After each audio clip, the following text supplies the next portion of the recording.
speaking to Jaron Ennis, on Shawn Porter's podcast, he called Boots overrated.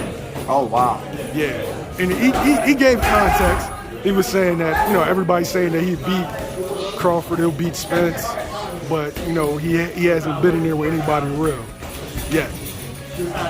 Like, dude, is there a difference between overrated and unproven? It's a big difference between overrated and unproven, and I was going to say that. Boots is unproven to the public because they don't know him and they haven't come up in the gyms in Philly, they haven't seen him. But overrated means you're not as good as they say you are. Unproven is you haven't had a chance to prove how good you are.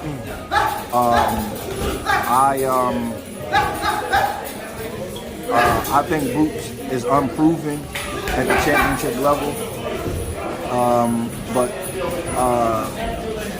I don't know what the context of what Shawn said, and I don't want to get into nobody else's beef. But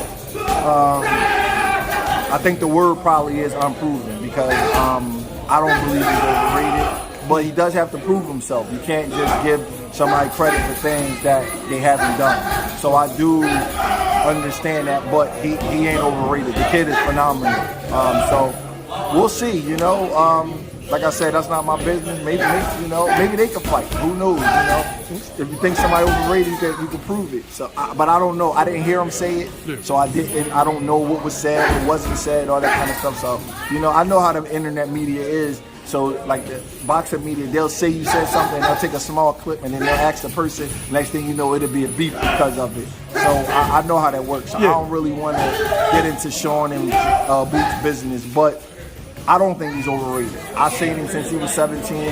I've been hiring him for camps. I think he's a great fighter. He just hasn't had a chance to prove it yet. But we'll see. You know what I mean? Okay. Thanks, Brad. I appreciate it. Yep.